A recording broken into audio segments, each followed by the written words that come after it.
आय राजाय सुनाय सिर रथ अति वेग बनाय गयो जहाँ बाहिर नगर सिय सहत दो भाई। लखन श्री रामचंद्र की जय।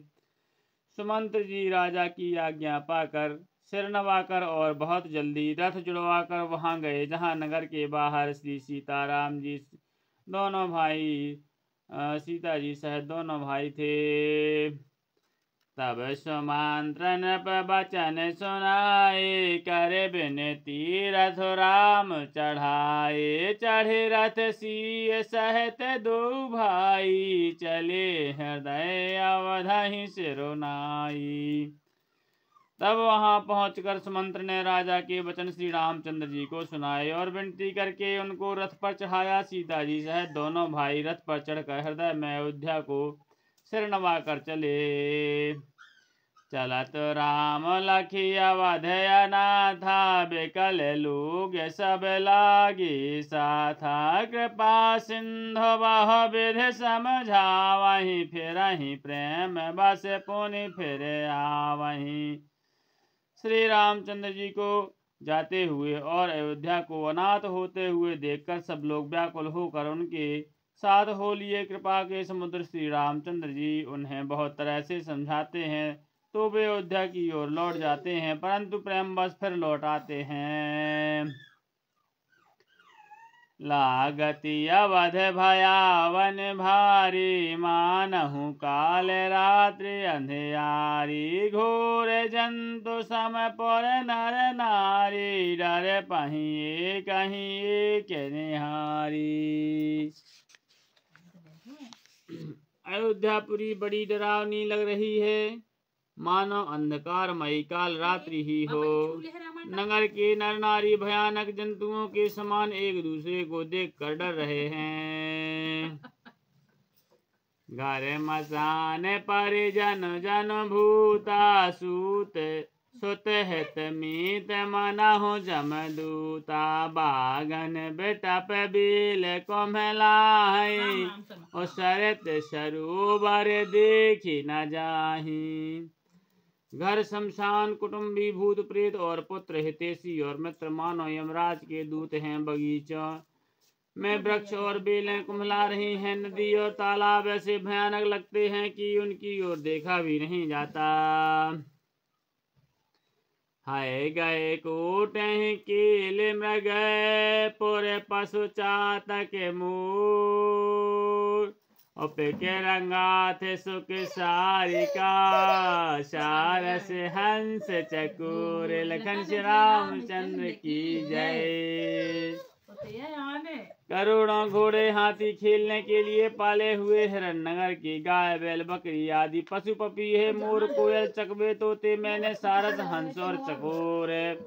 राम वियोग बिकल सब ठाणे जह तह मनहु चैत्र लिखे काढ़े। नगर सफल बनो गह बर भारी खग मृग विपुल सकल नर नारी। श्री रामचंद्र जी के वियोग में सभी व्याकुल हुए, जहाँ तहाँ खड़े हैं मानो तस्वीरों में लिखकर बनाए हुए हैं। नगर मानो फलों से परिपूर्ण बड़ा भारी सघन वन था। नगर वनवासी सब स्त्री पुरुष बहुत से पशु पक्षी थे। विधि के कई के रातिन कीन्ही जही दव दुसह दसहु दिस दीन्ही। शशि न सके रघुबर बिरहागी चले लोग सब व्याकुल भागी। विधाता ने कैकेयी को भीलिनी बनाया, जिसने दसों दिशाओं में दुसह दावाग्नि लगा दी। श्री रामचंद्र जी के विरह की इस अग्नि को लोग सह ना सके, सब लोग व्याकुल होकर भाग चले।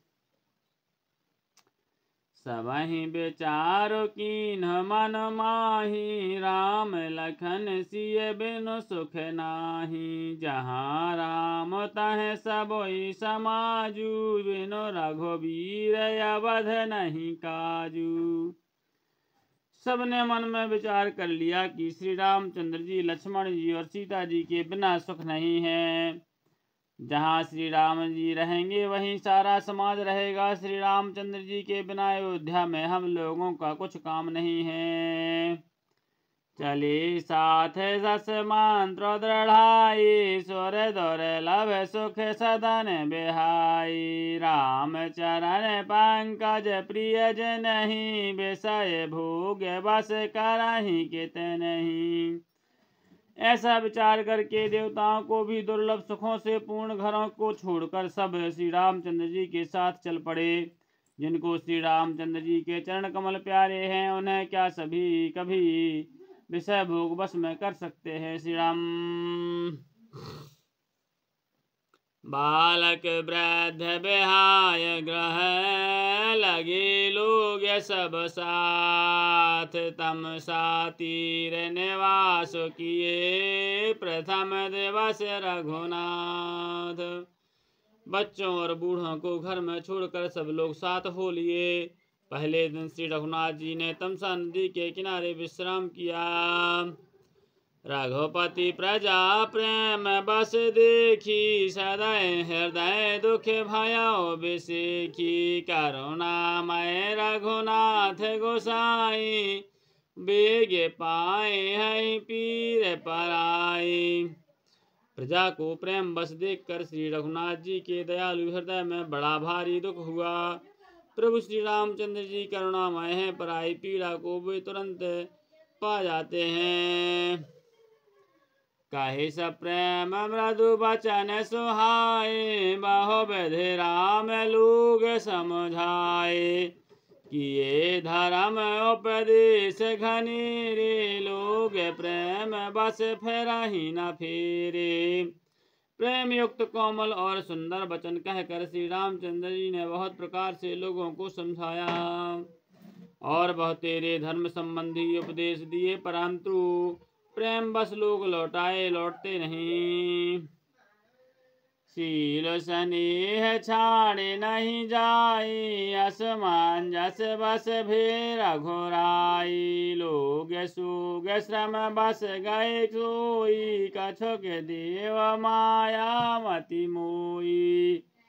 शील और स्नेह छोड़ा नहीं जाता। श्री रघुनाथ जी असमंजस के अधीन हो गए। शोक और परिश्रम के मारे लोग सो गए और कुछ देवताओं की माया से भी उनकी बुद्धि मोहित हो गई। जब ही जाम जोग जामन बीती, राम सचो सन कहो सप्रीति। खोज मारे रथ हाँ कहो तातायान, उपाय बनहि नहीं बाता। जब दोपहर रात बीत गई तब श्री रामचंद्र जी ने प्रेम पूर्वक मंत्री सुमंत से कहा, हे तात, रथ के खोज मारकर रथों को हाँकिए और किसी उपाय से बात नहीं बनेगी। राम लखन सिय जान चढ़े, शंभु चरण सिर नाय। सचो चलाया तो रथ रथो, इत उत खोज दोराय। लखन श्री रामचंद्र की जय।